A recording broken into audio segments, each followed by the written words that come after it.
It's going to be a good night. We're going to dive into it. We're going to start promptly in just a moment, and the information is going to be fast and furious, and we're going to give you more than what you came for tonight. Deal? All right, so here we go. So this thing called fat, fat, is it good or is it bad?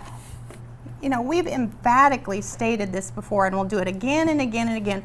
Weight loss plans are misguided and they should be avoided. Weight loss plans don't work.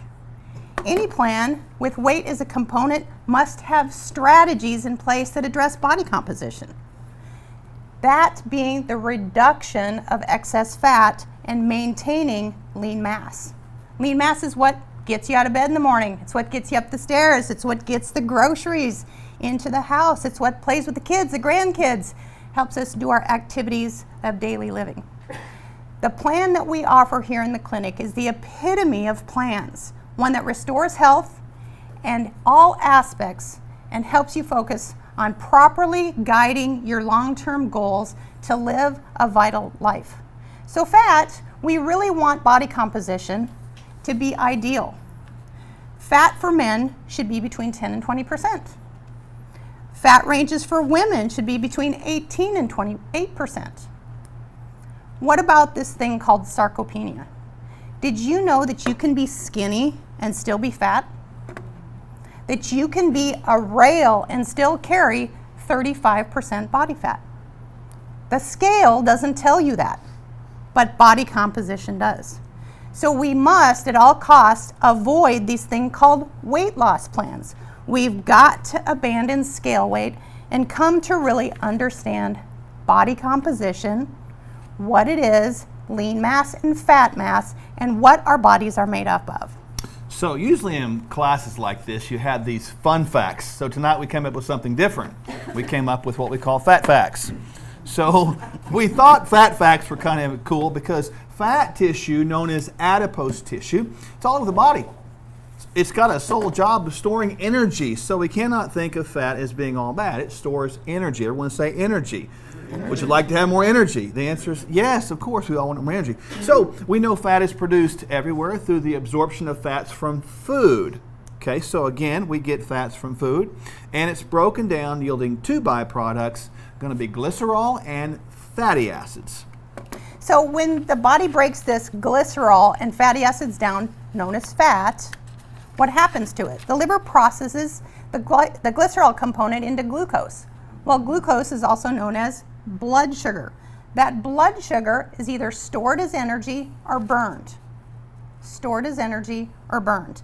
The fatty acid component can provide energy for major tissues as well, like your heart, your skeletal muscle, and believe it or not, your brain likes fatty acids.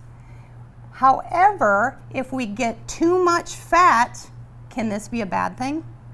If the liver can't store it as energy and use it in real time, guess what happens? It gets stored as fat. So, is a little good? Maybe. Is a lot better? Think about it. So, there's a couple types of fat, and there's a couple ways that fat is stored. So the types of fat, brown fat, this is actually very metabolic fat. It's made up of small droplets, and what makes it brown is that it's full of mitochondria. Well, mitochondria are in every cell of your active metabolic tissue. Mitochondria make energy. Mitochondria are also very thermal. So this brown fat is very thermal and produces heat. So heat burns calories, or energy, makes energy. So this brown fat can be generated by exercising. It can be generated by getting sufficient sleep. And it can also be generated if we are exposed to colder temperatures. White fat, of course, as we know, is this yellow fat that usually sits around the middle or hangs over the sides. It is single white droplets. It is void of mitochondria. It doesn't produce energy. It's thermal. If it's too much, it can create heat, but it doesn't create any energy. It acts as an energy reserve, as a matter of fact. It's an insulator, and it's a body's cushion.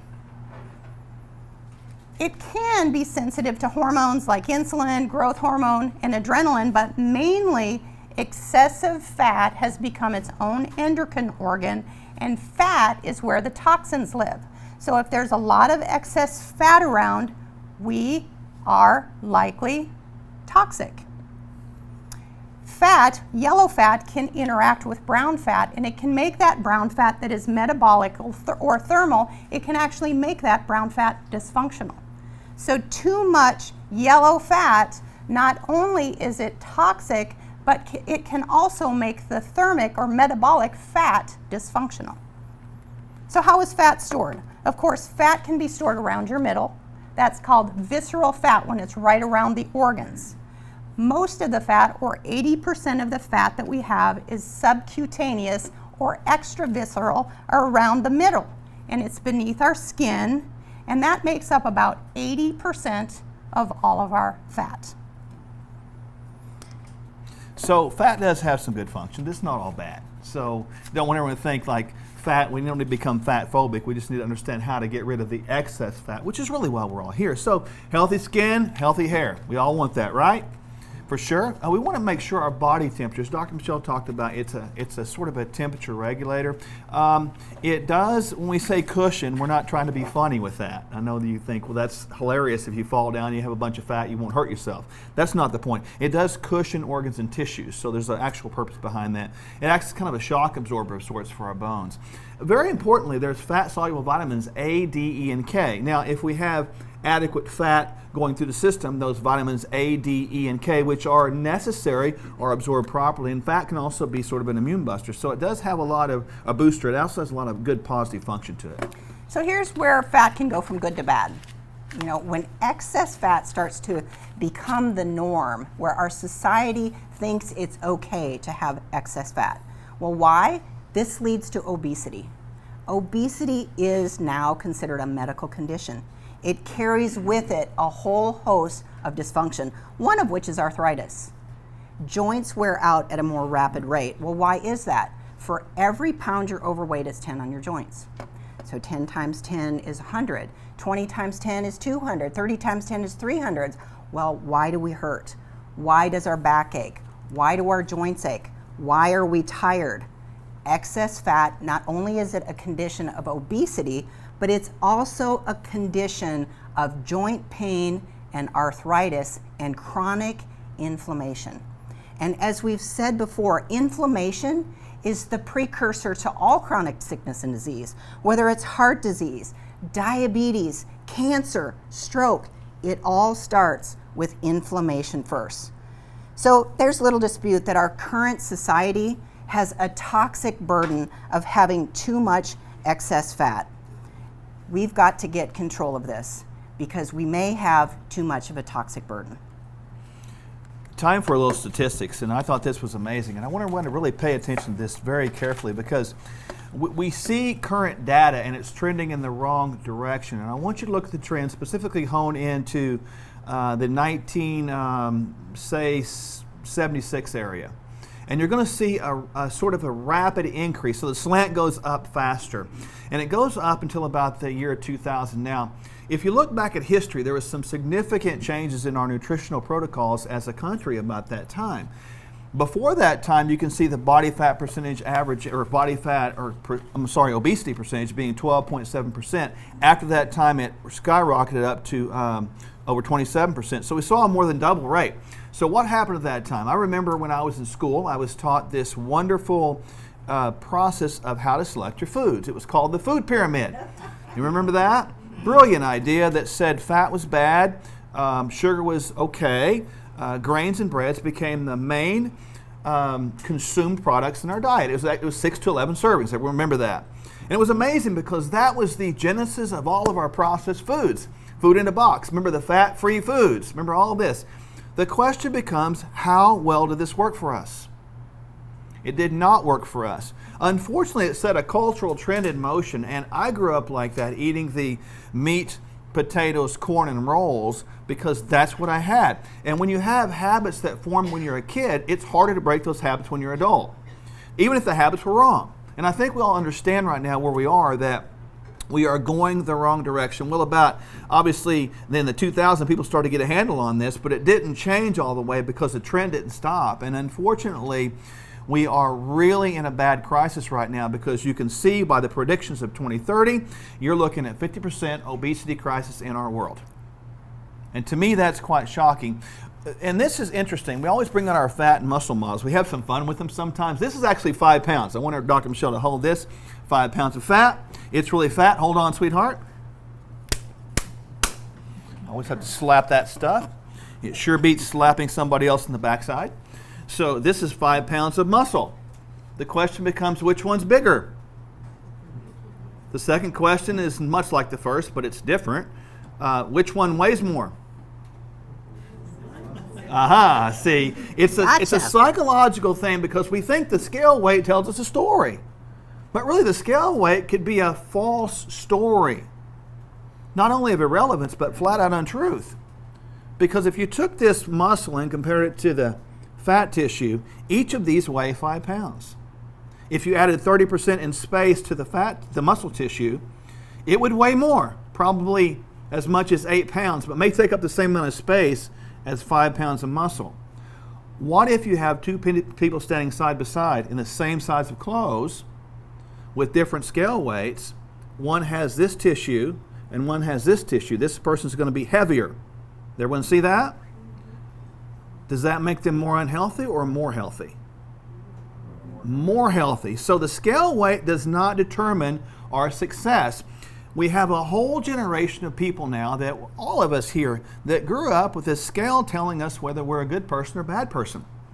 And how many go through the game of waking up in the day, weighing on the scale, and if it goes down, you think you're just awesome, great day ahead. But when it goes up, all of a sudden depression sets in.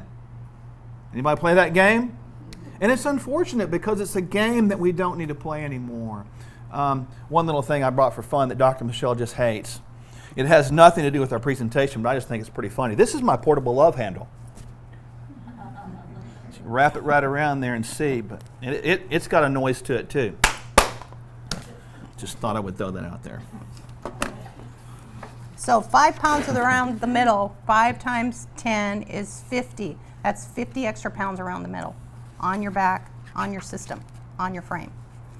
So that brings us to, the trends. Let's bring those trends current, into your own life. Are we on a good path? If we look up at the slide, you can see, the ones in the gray, that's healthy weight.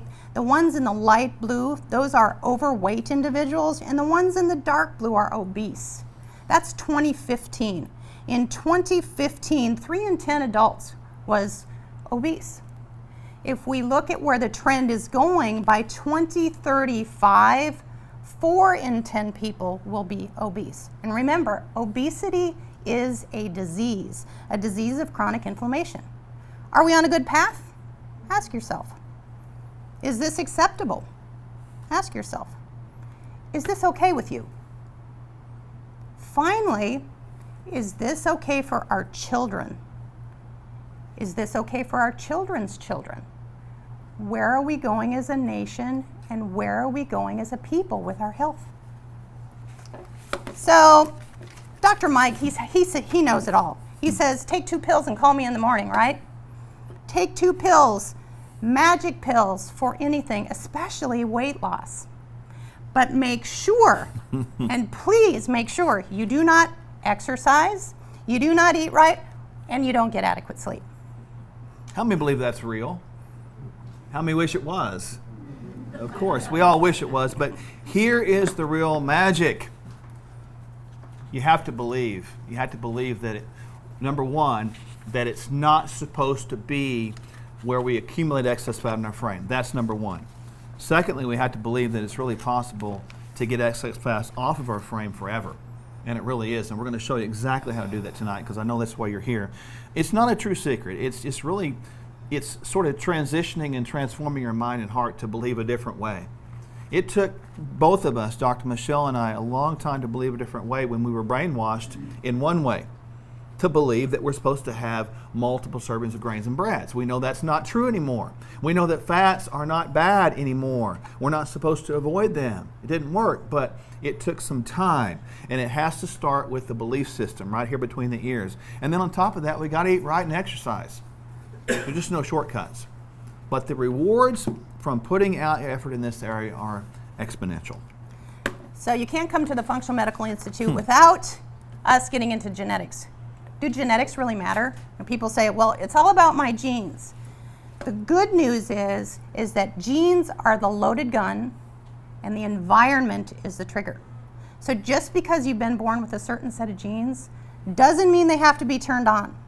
But if we have certain polymorphisms, certain SNPs in our genes, it may be a part of the reason why we have a harder time getting that yellow fat off, why we have a harder time keeping our blood sugars under control, why we have a harder time with this thing that we call obesity. And a few of the genes that are really worth mentioning are like the PPAR gamma, peroxisome proliferated activator receptor gamma. Huh? I always like to throw them off at I love it when she talks twister. sexy like that. So awesome. Peroxisome proliferator activated receptor gamma. Wow, baby. So the individuals who have an abnormal gene or SNP here are likely to put on new fat very easily next to their friends. Their friends are like skinny thin, but this individual, PPAR, they can put on fat really quick. Individuals with the FTO gene, fat mass and obesity gene, they have difficulties with appetite suppression, temperature. They also have problems with becoming satiated. They have to exercise a lot and keep their calorie level very low, which means macronutrient density has to be rich. You can't eat junk food and feel good. You can't eat saturated fat and a sugar diet with an FTO gene SNP. It's not going to work. The ADRB2 genes, these individuals, they can put weight on and they have a really hard time getting weight off. In fact, their bodies like to stay in motion. So in today's society, where sitting has become the new smoking and we're not very active, individuals with the ADRB2 gene working a desk job, guess what? Fat loss is resistant. It's very, very, very difficult. So having genetic knowledge about your own blueprint can be the success to keeping your lifestyle healthy and getting that little bit of excess spread around the middle off. And just a point of note, interestingly enough, I know we threw some complicated terminology in these single nucleotide polymorphisms or SNPs. However, it's important to understand that about 85 to 90% of our population today have these SNPs in their lives. Isn't that interesting? These SNPs are actually pretty normal. They're they're actually beneficial if you look at it from the primal standpoint. 10,000 years ago, would it have been beneficial to actually make fat efficiently? Probably, because food was not around. So our genes have not evolved at the speed with which our environment has. Therefore, we have this collision course between our environment and our genes, and this epigenetic collision has resulted in this obesity crisis. The genes are not ready for the frequency of feeding. Make sense? So we're supposed to not eat as much, not as frequent, and move more. Everybody, can I catch that? One more time. We're not supposed to eat as much. We're supposed to eat less frequent, and we're supposed to move more. And by the way, our primal ancestors probably slept a lot more than we do. Okay? Now, tonight, we're going to go into some of these popular diet plans because I say that because there's a lot of confusion. So we're going to camp out here just for a few minutes because we really want everyone to understand the difference between these four plans: Mediterranean, ketogenic, paleo, vegan, and we're going to throw one more in there, the HCG diet. Has anyone heard of that one? Okay, I'll explain what that is in a minute. Probably the most data out there in regard to research papers when we include diet that has the most efficacy behind it, it's going to be the Mediterranean. Now, the Mediterranean diet is really pretty easy to understand in the sense that it's mostly a lot of plants, it's a lot of fruits, it's a lot of beans, grains, lentils, fish, a lot of oils, avocados, etc. It has some benefits because obviously these are natural foods, right? The only liability with that is it is a Mediterranean. We live in a non-Mediterranean environment. So part of a Mediterranean diet being the grains, corn, and soy are not edible and suitable for eating in America right now because of American processing methods. One little tidbit of note on that. Those three crops are all sprayed with Roundup in their preparation method. Because of that, Roundup has something called glyphosate as an ingredient in there. It's an active ingredient that kills the actual weeds. The seeds have been modified to avoid that in those crops. So it makes sense to produce a very high yield, correct? Everybody with me so far? So unfortunately, glyphosate, can someone grab them a couple chairs over here too? Someone? Yeah. So glyphosate is going to be something that is a carcinogen. Would that be a problem? Yes. The liver doesn't manage it. It causes tissue damage. It also binds to a glycine receptor in our brain, producing end result of high anxiety, high worry, burden, fear, even paranoia. People that do stupid things these days that are unheard of in classes of evil are not snacking on salads, are they? They're eating this kind of stuff that binds to the glycine receptors. So we must understand that these glycine binders, they damage DNA, and it does lend itself to depression. How many people are on antidepressants these days? So a Mediterranean diet, there is a lot of efficacy behind it if we were totally in the Mediterranean. But in America, we have those problems with the grains, corn, and soy. Okay? Now let's go on to the ketogenic because that is probably the most popular one out there. Every time we talk about this, man, people tune in. Now let me tell you what the ketogenic diet is from a historical standpoint. It was originally studied probably 100, 120 years ago in the research regarding sort of epileptics, the seizures. So they found that when they put people on a ketogenic diet that had the tendency for seizures, the seizures went away. The frequency went away. Really cool, right?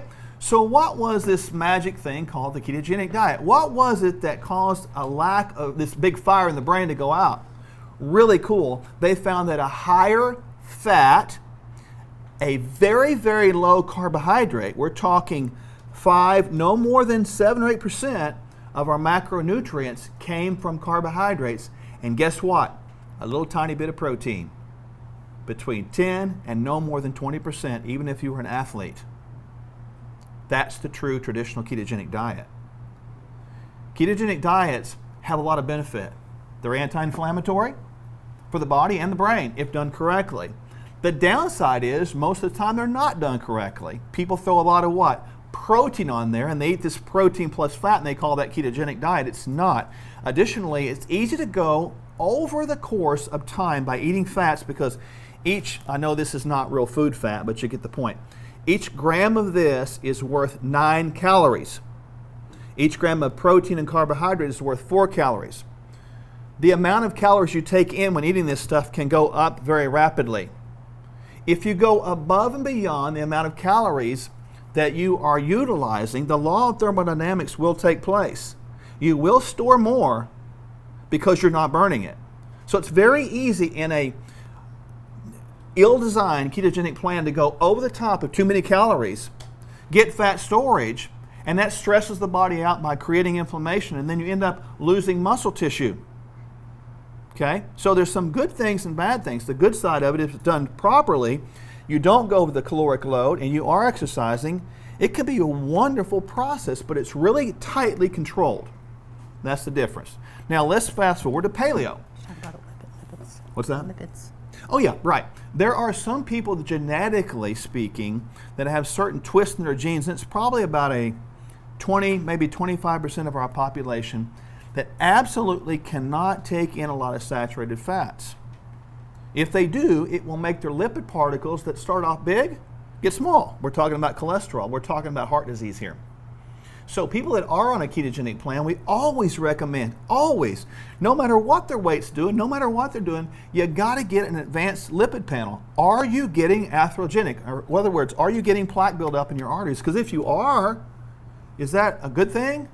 No, because heart disease is still the #1 killer of men and women today. And so we're not saying at all that the ketogenic plan is a cause of heart disease. We're saying an ill-designed ketogenic plan with a lot of protein, a lot of saturated fat in there is not ketogenic at all, and it's probably can yield some disease processes because people ignore what I say was less on that, the carbohydrates. Is a lack of vegetables and fruit a good thing? No, we still need those things. So you have to heavily supplement from the phytonutrient section to offset that lack in the ketogenic plan. Right? Does everyone get that? Now, paleo. Paleo is really all natural foods minus the grains. Good way to describe it. All natural foods, including all the keto fats, all the meats, everything, even plants, fruits, vegetables, etc., just not the grains. Now, it's a very good plan, but also we have to think about what Paleolithic can do. As stated in the previous style of dieting, we can go very, very high on the caloric load very quickly. We still have to keep a tight rein on that. In other words, if we're eating paleo and we're not exercising and we're taking in more calories than we're burning, are we going to store it? Yes, we are, exactly. So we have to keep that in mind. Now, Paleolithic can be very good because it's very natural. But again, just like we said earlier, if taking in a little bit of fat is good, does that mean that we can take in as much as we want? Because one of the misconceptions about ketogenic and Paleolithic, and I know you guys see the difference now. Remember, Paleolithic has more protein, more fat. It's more of a moderate, like a 30-30, 35 or 30-40-30 type of breakdown. Ketogenic is more of about a 65 to 70% fat, 20 to 25%, or maybe 20% protein at the very most, and about 5 to 7 or 8% carbohydrates. So if you think about Paleolithic and keto, people mostly leave out, even in the way they do it, they leave out the fruits and vegetables.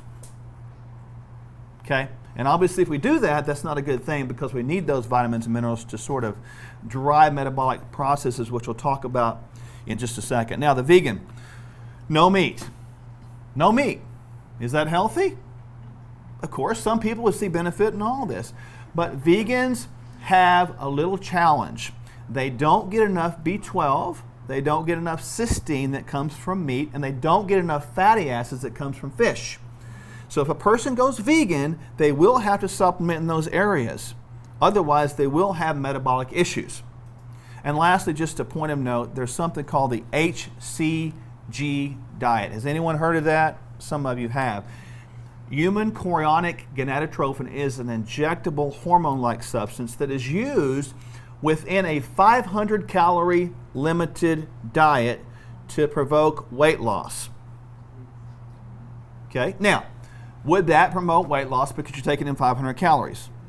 Yes. Now, if we talk about what we talked about earlier, is weight loss the goal? We are not fans of the HCG protocol all the time, and certainly not even most of the time, because it can promote weight loss, and many times that weight loss comes from fat or from muscle tissue, which we don't want to have, right? It's too hard to gain muscle tissue back. The bottom line is all these plans are quite different, as we see. We spent a little time camping here, but I wanted you to understand, we want you to understand what the difference is.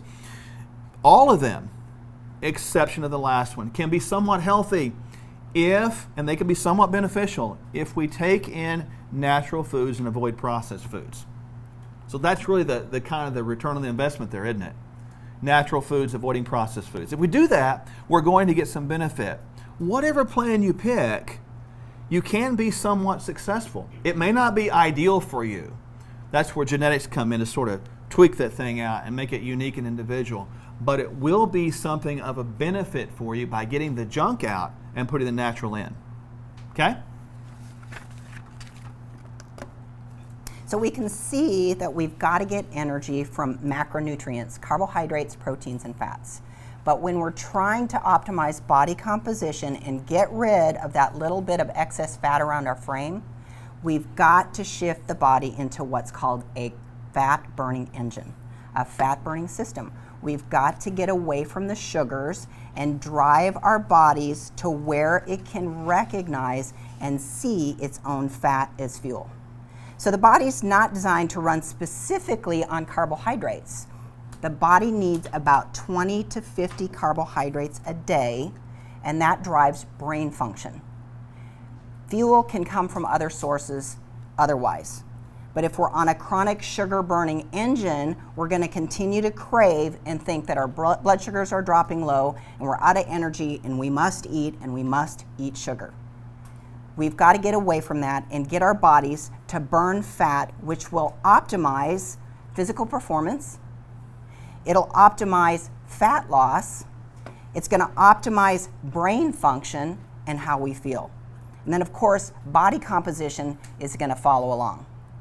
So this process is a dual process called ketogenesis, where we're making ketones from the breakdown of fat, and ketolysis, the breakdown of ketones. Your body starts using ketones from fat breakdown, from the fatty acids, as fuel to function on.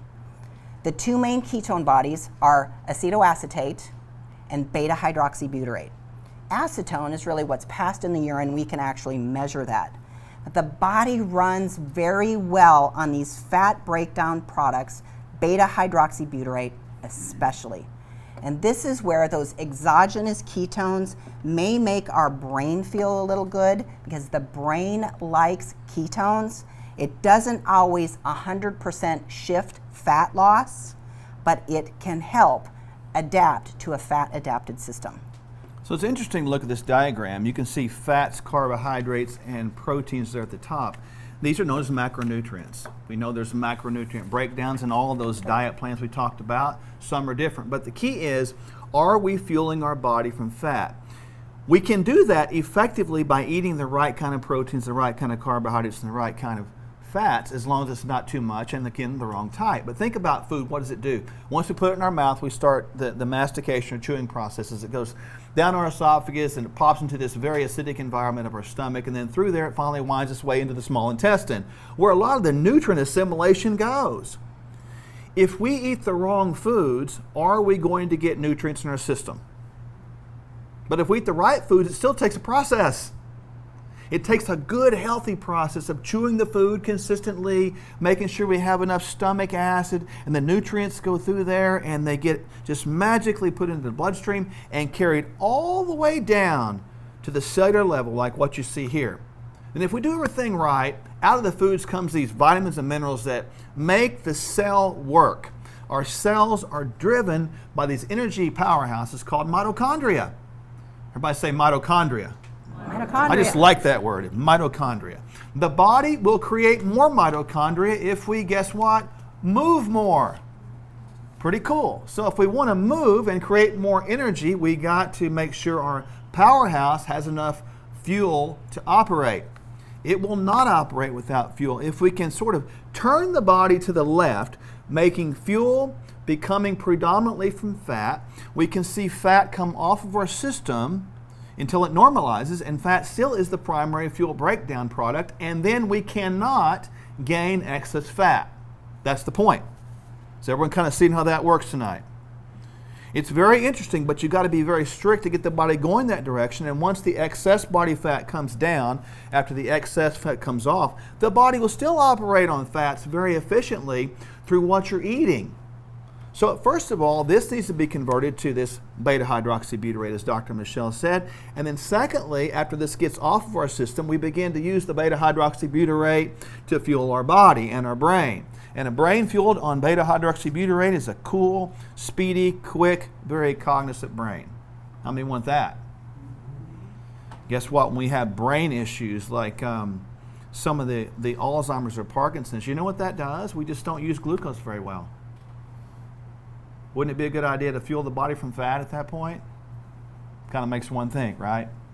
Alzheimer's is the most expensive disease in the country right now. If we would just turn this system around, perhaps we wouldn't have to deal with that. Really cool, right? Okay. So what are the benefits of taking your system into a place where it's burning fat as fuel? First of all, it's going to get rid of that excessive yellow fat production. It's going to optimize our body composition. We're going to see yellow fat go down and lean mass go up. When yellow fat goes down, remember, yellow fat is inflammatory. So our inflammatory markers are going to get better. our inflammation on our joints is going to get better. We're going to feel better because inflammation is going down. That's decreasing the precursor to all chronic sickness and disease. By moving into a fat-burning system, remember what's stored in the fat cells? Toxins. And when we eliminate yellow fat, we are eliminating the persistent toxic load in the system. So that aids us feeling better. So when we're eliminating these toxins and we're eliminating weight, reducing inflammation, we're going to have improved energy. We're going to feel better. We're going to have a better mental clarity. We're going to think better. Excessive yellow fat may be bogging us down with that inflammatory load and that chronic sugar burning metabolism. The highs and lows from being on sugar all the time. It's like sugar's like dope. When it runs out, you got to go for more because you just don't feel well. So it's going to improve mental clarity, and getting off the sugar gerbil wheel will improve your sleep quality. And 75% of doctor visits have fatigue as a component of the visit. If we sleep better, we wake up better. If we sleep better, we metabolize better, we feel better, and our day is better. So once we get fat moving and the body adapts to using fat as fuel, the benefits are staggering, to say the least. How many believe that each of these benefits are useful? Yeah, for yourself or for your loved ones and their lives. So we're going to give you right now, it's a real basic 7-step guaranteed process that you can follow. Guaranteed. And it costs no money to do this. It's that simple. And here it is. Number 1, you got to go with a basic plant-based diet. We didn't say Mediterranean, we didn't say ketogenic, we didn't say paleo. Eat the plants, right? Eat the plants, eat good quality proteins. We'll talk about that in a second. We're not saying no meat. We're not saying that at all. We're saying we've got to focus on plants because there's healings in those plants. The leaves are made to heal, right? How many believe that? Do we believe there's nutrients in plants that make our bodies function well? We need to eat more plants. Don't let yourself or someone that you love say, I hate vegetables. Do not do that. Profess the other way around and say, I love vegetables, because guess what? You're made to eat vegetables. We really are. The plants were here for food before everything else was. Food for thought there, pun intended. Number 2, we need to sleep 7 to 8 hours. If we're not sleeping 7 to 8 hours, we're doing ourselves a disservice. Some people say, and it's probably misguided a lot, that I'm getting along well on 5, and we can get along well on a lot of stuff. But does it mean it's optimal? The answer is no, because we have to have our sleep to go through our 4 sleep cycles to make sure that we're producing enough growth hormone to restore and rebuild our tissues and body. Number 3, we have to exercise, of course. That's good. We all know we need to move more, sit less. Sitting is known as the new what? Smoking. There you go. We have to practice intermittent fasting, and that doesn't mean we go for like days without eating. It just means that it's okay to skip the first meal of the day that we think has to be at 6 a.m. sometimes. It's okay to skip what we call dinner that has to be always at 7 o'clock or 8 o'clock or sometimes even 10 o'clock at night. If we're hungry, we eat. If we're not, we don't. We compress the time with which we put chewed food in and give us more time to have a food-filled belly, which is very healthy for our system. The next one, we got to speak life. Dr. Michele and I are known for encouraging people. There's a reason for that. If you speak encouragement to somebody else, they in turn receive courage. Some people don't have enough courage to do it, and they need support. That's what we're here for. A group like this, you can really get a lot of courage from it. We have to really pay attention to caution who we hang out with. You do become like the 5 people you hang out with the most. So don't elbow the person next to you and say, see, I knew we didn't need to hang out together anymore. And finally, exhibit courage. We'll talk about more of that in a minute. But these 7 steps, I guarantee you, and we're going to go through these really brief, but they will absolutely provide benefits 100% of the time, guaranteed for everyone here and everyone watching online. So what are the anti-inflammatory foods? These are really important. It's hard to eat enough when you eat the right stuff. So you want to focus on quality proteins. Protein is what rebuilds your muscle.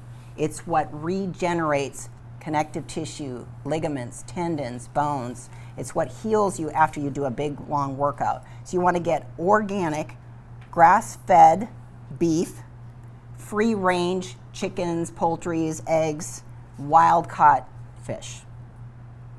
You want to make sure you focus on healthy oils. You want to get enough omega-3s, monounsaturated fatty acids, like your coconut oils, your avocado oils, your olive oils, your nuts, your seeds, and try to make your nuts with as little processing as possible. When you roast them and cook them and salt them, it denatures a lot of the oils and those polyunsaturated fatty acids. A lot of metabolic systems can't handle too many of them. So you have to be mindful about excessive amounts of oils, and you want to make sure that they come from healthy sources. Low glycemic fruits. All fruits are not created equal. Some of them have a higher sugar content than other. And if you're working to getting your body in a fat-burning range, too many high sugar fruits are just like eating candy bars. So that fruit sugar can create that insulin surge, and now your body is trying to store that and use that. And insulin is a fat-storing hormone. So when we're trying to get our system to burn fat, we have to be mindful of all of the sugars that we take in. So we're going to want to keep our fruits to like berries and oranges and apples, those things that have a low glycemic index. Focus on low glycemic, non-root, non-starchy veggies. All of your greens, those are where the rich minerals are. Kale, Brussels sprouts, asparagus, spinach, broccoli. It takes more calories to burn them metabolically than there are calories in them. Most of us don't get enough vegetables in a day. Vegetables are where the minerals are. It's where we get the good nutrients that start to repair the system as well. So we've got to focus on good, low glycemic, non-root, non-starchy veggies. This is an anti-inflammatory plan. It doesn't cause disease, it remedies disease. These are the foods that the good Lord gave us. They're abundant, they're out there. We've got to start putting more of these in our bodies and getting rid of the boxed, the packaged, and the processed food, which our liver and kidneys are having a really difficult time with seeing them, recognizing them, using them, and then making usable energy. The system is really essentially toxic, so it's increasing that inflammatory load. So you can eat 500 calories of the standard American diet and still gain weight, because your body doesn't have the nutrients necessary, like we saw in the citric acid cycle, to actually make energy. So it's getting log jammed at one of those steps because we're nutrient deficient. So we've told you what to do. We would be remiss if we didn't mention what not to do. Here's what not to do. And these are like no nevers. How many have these things in their life called non-negotiables? You need to really make this a non-negotiable on these type of things. They're just not, and again, not trying to upset anyone tonight, but the point being, unfortunately, things have changed. The foods that we grew up with are not the same foods we have today. And we have to grow up, mature up, and adult up, and realize that the truth, what we thought then was true, was not true at all. And it's just like people used to think the earth was flat too, and it's not. Okay? So, think about this. We got them listed there for you. Obviously, the last three listed there, less for the breads and grains, the yeast and corn and soy. I mean, I've talked to you about the glyphosate misstep with that. These foods are going to cause disease, no question. People think all the time, well, I'm going to have a cheat meal. I have to question that. It's not okay to cheat on your marriage. It's not okay to cheat on your finances. It's not okay to act like you came to work and didn't. That's cheating the job. Is it okay to cheat on your taxes? Some say, I don't know about that, maybe. But the point being, cheating, the only time it's celebrated is in this area. I find that very curious. We have to think through what that means again. When we say cheat, we're cheating ourselves of health and life. We're cheating our families out of time with us and our time with them. We're cheating ourselves out of holidays and gatherings and things that we think we're celebrating by cheating. We're actually cutting those short. It just takes a different perception, right? Different perception. So just like those are non-negotiables, sleep is also mandatory. If we're not getting enough sleep, it alters several hormones, one of which is cortisol. Cortisol is a stress hormone that is produced by the adrenal glands in response to stress. We get stressed out, cortisol rises. It tries to help us manage the stress by producing sugar. Sugar produces the hormone insulin. Insulin is a fat-storing hormone. If we're not sleeping and we're producing cortisol or we're stressed out all the time, what are we doing? We're in a chronic state of fat storage. So the balance is physiology. The balance is cellular, and we've got to take care of these things. Not only does lack of sleep alter cortisol and create fat storage, it also alters the hormone serotonin. Serotonin is a very happy chemical. It's a neurotransmitter that's derived from tryptophan, and it's primarily found, believe it or not, in your GI tract, produced in your gut. Your blood platelets can make it, and also your central nervous system. It's known as an antidepressant. So we go to the doctor because we're depressed, and they put us on a serotonin reuptake inhibitor. All that does is help our bodies use more or use what we already have better. It doesn't help us make more serotonin. So that system is broken. We have to find where the functional foundation is broken and fill it in. And oftentimes, the lack of serotonin is coming from disrupted sleep. Disrupted sleep will then disrupt the gut and gastrointestinal function or digestion. And where is most of the serotonin produced? In the intestine. Also, melatonin is a hormone that is produced by the brain when the sun starts to go down at night. When the sun goes behind the horizon, your brain starts to produce melatonin. And if we get off on that sleep-wake cycle and we use artificial light to stimulate, that melatonin signal is lost.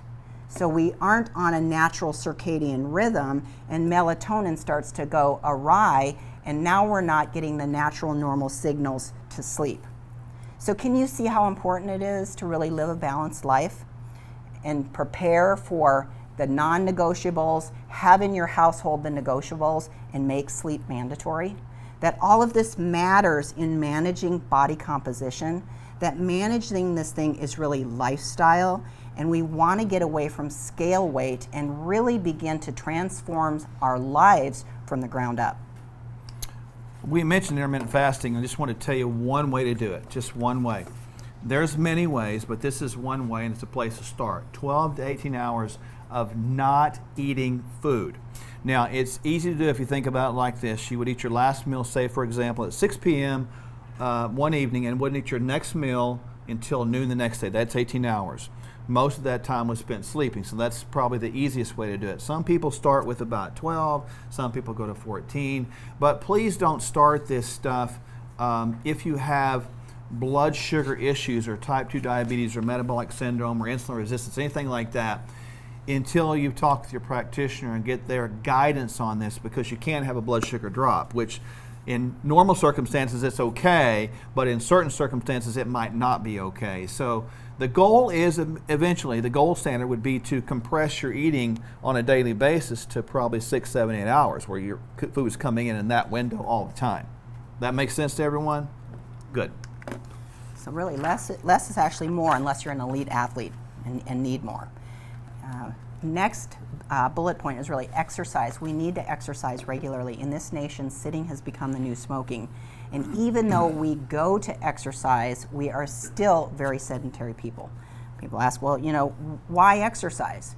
If we're not optimizing our cardiac condition or exercising our heart, pushing our heart, how's it going to stay strong?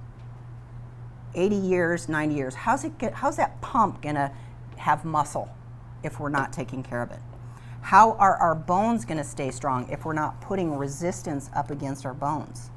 What deposits minerals in the bones is the tug and the pull of the tendons on the bones where they attach, and that resistance on those tendons that say, hey, I need some calcium, magnesium, I need some help here. So we've got to do resistance exercise a couple, 2-3 days a week, and we've got to get cardiovascular exercise in there. The American Heart Association still sits on that 150 minutes of cardiovascular activity a week. Now, how many of you actually measure the number of minutes that you exercise a week and get that full 150 minutes in there?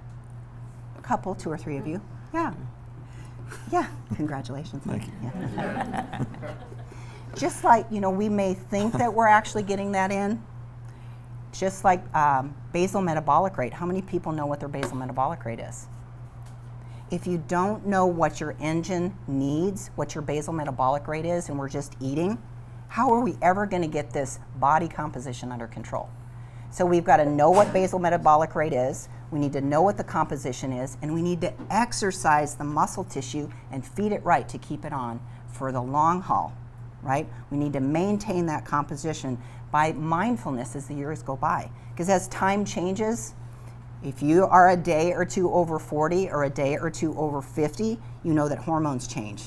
You know that ability changes, and we can't all go out and run a marathon anymore. But in order to keep that system strong, we've got to exercise the pump. And we've got to keep the minerals in the bones and keep those bones strong with resistance exercise. And resistance exercise is also what tears the muscles down, and the muscles are then rebuilt with proteins to make them stronger. And we're designed, as we age, to go back and see our maker, and we're designed to lose that lean mass unless we mindfully stay on top of that with a body composition and keep our lean mass today the same as it is tomorrow and the same as it is at age 80. That's why measuring body composition is so different than scale weight.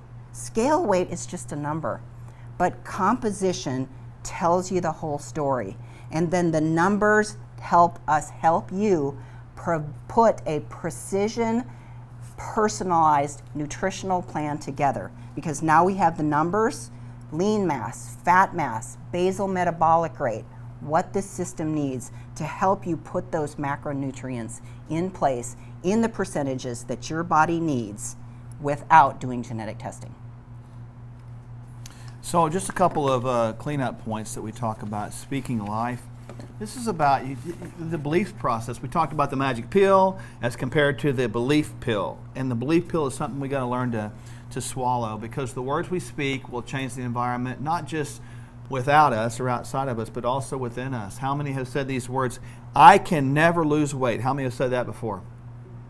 Right? If we say that over and over again, does that make our belief system agree with that? We have to begin to turn it around, and it's challenging to say things out of our mouth that we don't believe to be true. However, if the words we speak agree with what we know to be best, eventually what happens in us will match up, and it takes some time. So we've got to learn to speak life. Learn to speak life, and I guarantee you that's something that will provide incredible benefit for years to come, not just weight loss, but everything else. So we also have to really exhibit care with who we spend our time with. You want to spend your time with people who support you, believe in you, encourage you.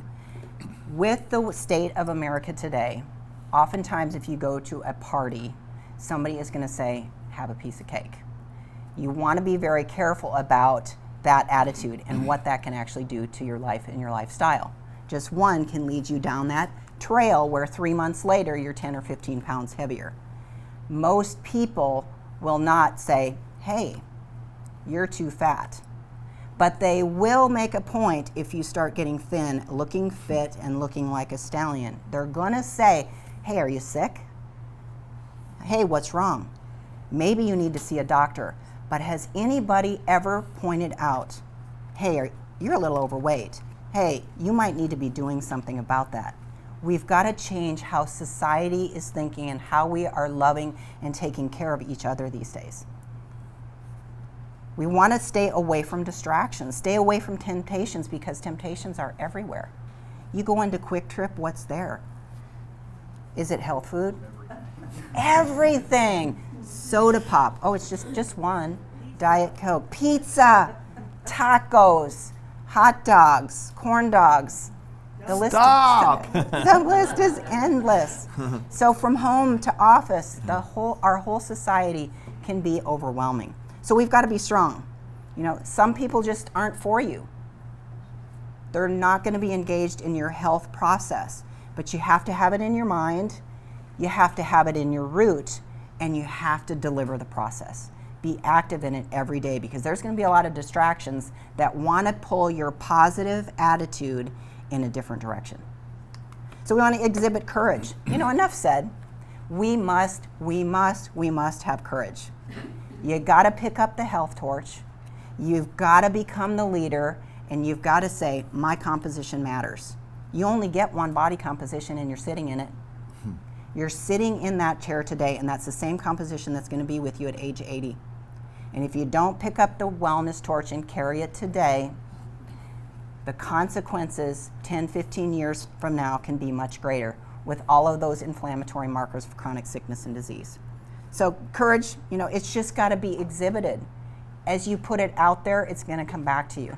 As you continue to act in that way, it's going to build on itself. And when you start getting to your goals, guess what? People are going to want what you've got. So someone's got to step up and handle that torch and say, I'm going to lead. I'm going to lead myself in the right way. Then your family's going to come along. Then your community is going to come along.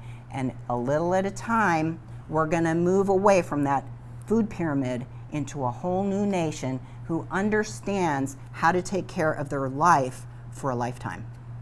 You know, it's interesting, Dr. Michele and I, when we're out and about doing what we do, some people view us as health nuts, or sometimes we get called health freaks. But I would submit to you, even we had this happen to us at times. We'll sit down and eat somebody, and we're having a great conversation with the person about their life, and we'll hear words like, I feel so guilty when I'm around you. And our prayer and our hope is for tonight that will happen to you too. I'm serious. I'm very serious, because we are going down the wrong pathway. We are accepting less than as it's our best, and we as Americans can do better. And that's why I know there's people in here from other countries, and we've done a really good job of exporting sickness. And we got to stop the nonsense, and we got to start importing again who we are. And we're designed to be healthy people with a world of abundance around us. And we've been going down the wrong path. Are we trying to motivate you tonight? You better believe it. We're trying to give you information that's truth and try to bring some change. And it takes fathers to step up and leave their homes. It takes women to step up and be a mom. It takes grandparents to grow up and quit being a child. And I'm serious about that. Quit poisoning your grandkids. What are you doing? You know, and not trying to put a guilt trip on you. We're speaking what people need to say. And so tonight we've done our best to try to communicate to you truth, remedy, and action, along with education and motivation. And hopefully we've been able to do that to at least some extent to everyone.